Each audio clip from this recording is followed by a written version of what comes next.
James Boswell the Younger, in 1821, wrote, "There is something fishy about the first folio." Damn the original portrait. I never saw a stupider face. It is impossible that such a mind and such a rare talent should shine with such a face and such a pair of eyes, said Thomas Gainsborough. Horrible hydrocephalus development of the skull. Arthur Benson. The face is too long and the forehead high. The one ear which is visible is shapeless. The top of the head is bald, but the hair falls in abundance over the ears. A stiff and wide collar projecting horizontally conceals the neck. The dimensions of the head and the face are disproportionately large compared with those of the body, Sir Sidney Lee. It is as bad as the effigy in the church. A puddin-headed William who could never have written anything except a note of hand to buy malt. Ivor Brown. What a powerful impression it gives. That searching look of the eyes, understanding everything. What a forehead, what a brain. A.L. Rouse. The head is too large for the body. The line of the jaw is hard. There is bad drawing of the hair, eyes, nose, ear, and mouth, which is too much to the right. The lines of the dress are distorted. E.K. Chambers. The blank face of a country oaf, Professor Hugh Trevor Roper.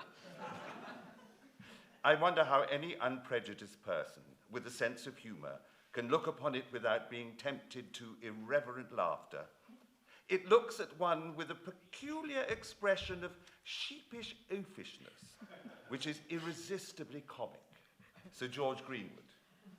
Dark and unadorned, unlike most portraits on title pages, it has no frame, no ornamental borders, even though such embellishments are supplied inside the volume for the rest of the introductory material and for the beginning of each play. Nor does the title page include the allegorical figures and devices that might be expected to surround the engraved image of the author in a volume of such size and costliness, and which were included in a number of other volumes printed by William Jaggard. Professor Leah Marcus. The Droeshout engraving, ostensibly of Shakespeare, is so odd in so many ways that orthodox scholars find it an embarrassment and are unable to account for it. John Shahan. In the Shakespeare engraving, a huge head placed against a starched ruff surmounts a disproportionately small tunic with oversized shoulder wings. The mouth is too far to the right. The hair on the two sides fail to balance. Light comes from several directions simultaneously. It falls on the bulbous protuberance of forehead. Schoenbaum. The subject has been given 2 right eyes. Lord Brain, Royal College of Physicians. Among the observations that have been made about the Droeshout engraving are that the head is disproportionately large for the body and looks like it is sitting on a plate. The asymmetrical Dutch-cut hair looks like a bad wig. The ear is malformed. The face has a 5 o'clock shadow. The eyes are too close together. One eye is lower than the other. Diana Price. The ruff is shovel-shaped and seems to have separated a head from the unusual body.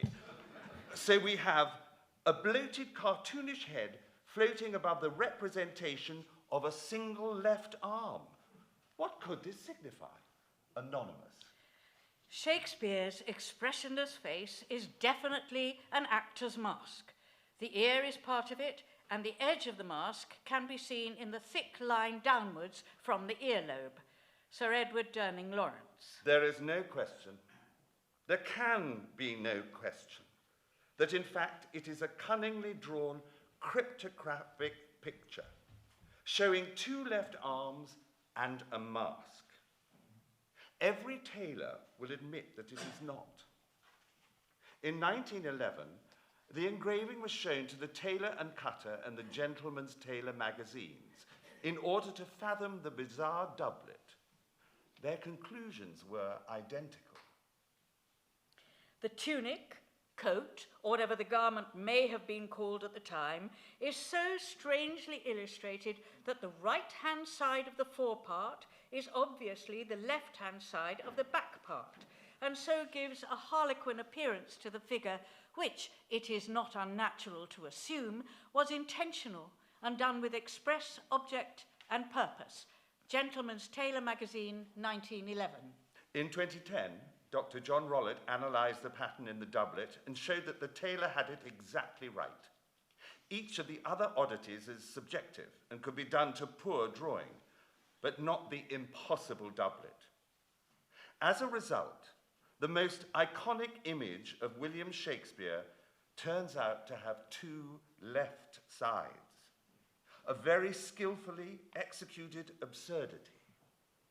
By featuring a ridiculous caricature of the Stratford man, the publisher seemed to be suggesting to the observant readers that the implication that Mr. Shaxpur was the author Shakespeare was a deception.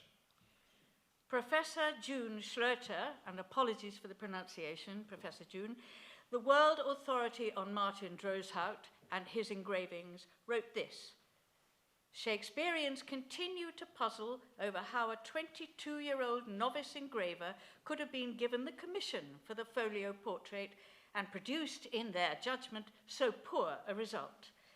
But if it is an inferior work, its faults are anomalous, for Droeshout's other engravings, which were done in London in the 1620s, also of public figures, show considerable expertise. Inane, Ludicrous, grotesque, monstrous. Thank you.